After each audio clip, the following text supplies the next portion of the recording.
important story because, first of all, Africa gets almost no attention. And they're also the countries of Africa also are the ones that get hardest hit when the United States and NATO decides to have its dalliances around the world. They are the ones that suffered the most, right? But we don't hear much about it. A few months ago, the United States and the European Union put intense pressure on the African countries to fall in line and vote for giving unlimited power to the World Health Organization. You may or may not remember this story. Africa said F you and voted against giving unelected group of globalists power over their lives. Here was the scene, right? Look at this. This was the scene when they were voting on this. And basically African countries stood up and said, no, thank you. There was applause. There was a big, it got suppressed on social media, but there were a couple of tweets that you could actually see people applauding. So Africa stood up for the whole world. And they said, no, we are not going to give a group of unelected World Health Organization globalists power to run our lives. So did Brazil, to be fair. True. Yes, Brazil did as well. And what this would have done would have been awful, right? So the United States and all of these European countries would have handed over power to the World Health Organization so that in the event of another pandemic, which would never happen, right? Then they would consolidate power under one currency. They would tell us all what to do, mandating lockdowns, all sorts of things, right? They would have unified power to dictate, and all of the countries then would listen. And track you.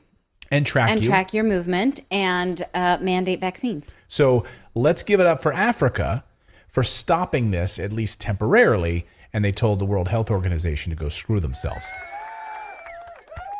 Well, now the U.S. doesn't like all this sovereignty and making its own decisions that Africa is up to. So the United States now has decided to put some pressure on Africa to basically sanction itself against buying any goods or anything else from Russia other than grain and fertilizer. Grain and fertilizer, okay, fine. Here's the New York Times headline.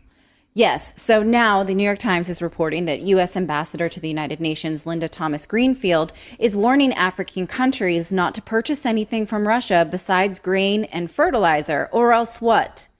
Or else what? You know what? Sanctions. Because we love our sanctions. Our favorite things, right? So you sanction them or we're going to sanction you, right? Now, you may recall that just a few weeks ago, we reported that African nations, they had a conference lately. They published a paper and they said, we need to tap into our own resources of fossil fuel for energy because we are too dependent on foreign imports and therefore too vulnerable to outside influences.